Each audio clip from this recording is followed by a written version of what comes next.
इंसान को कभी कभी अगर अपनी देने की यथाशक्ति ठीक है तो कुछ दान भी करना चाहिए। यथाशक्ति दान का मतलब पानी भी किसी को पिला दे वो भी दान है, किसी को खाना खिला दे वो भी दान है, किसी को रास्ता बता दे वो भी दान है। लेकिन किसी को गलत रास्ता बताना वो एक महापाप है। तो पाप मत करो भाई, अपने अच्छा शुभ कर्म करो।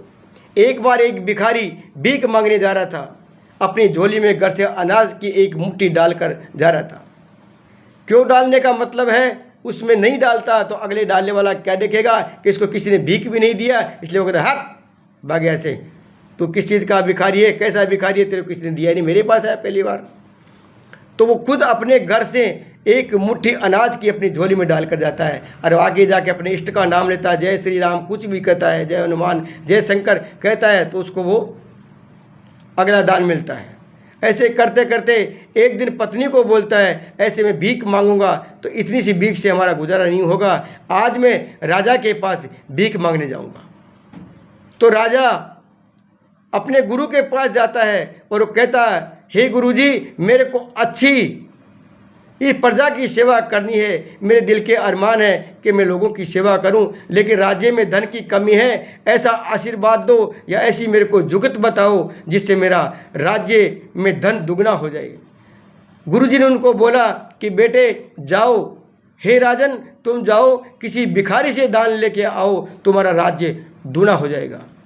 उधर से राजा आता है, इधर से भिखारी आता है, रास्ते में दोनों मिल जाते हैं और कहते हैं, हे भिखारी तू मेरे को तेरी झोली में से कुछ दे दे। अरे कुछ भी नहीं, एक तिनका भी उठा के तू मेरे को दे देगा तो वो मेरे को स्वीकार है। भिखारी सोचता कि तू तो मेरे से बड़ा भिखारी है, मैं तेरे पास मांगने के लिए आया हूँ और तू मेरे से मांग रहा है। लेकिन भिखारी ने ज़िंदगी में लिया है, कभी उसने दिया नहीं, उसको देना आता ही नहीं था। लेकिन फिर भी राजा की जिद पर अपनी झोली में से निकाला, एक मुट्ठी चावल की थी, उसमें एक चावल उठा के और राजा की झोली में डाल दिया। राजा ने सिर पर लगाकर घर पे आ गया, राजा का राज्य दूना हो गया। उधर भिखारी को भी भीख उस दिन बहुत ज़्यादा मिली और अपनी पत्नी को जाके बोलता है, बोले ये लो, बोले आज तो भीख बहुत मिली है, राजा ने दी है क्या? अरे बोले काहे का राजा, राजा तो मेरे से भी ज़्यादा बड़ा भिखारी है, मेरे से मांगने लग गया।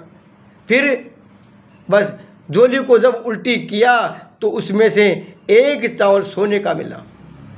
पत्नी देखी, अब बोला ये क्या, ये चावल सोने का है? भिखारी बोला कि मैं तो बर्बाद हो गया, मुझे क्या पता ऐसे करने से कुछ इतना फल मिलता है, तो हो सकता मेरे को समझ में आती तो मैं राजा को एक चावल की जगह एक मुट्ठी चावल की दे देता। इसलिए भिखारी तो नहीं दे सका, लेकिन तुम तो दे सकते हो, किसी भी तरीके का दान कर सकते हो। और तुम्हारा दान करोगे तो भगवान तुम्हारे को इसी दुनिया में देगा। तुम्हारे को कोई कुछ भी इशारा दे दे, उसका कभी तिरस्कार मत करना, उसको कभी अपमान मत करना। तुम्हारे लिए कोई भलाई कर दे, तुम्हारा कोई काम कर दे, तो उसका फल आप दे सको तो फल के बदले फल दो, उसकी बुराई और निंदा करके मत करो। जय श्री राम।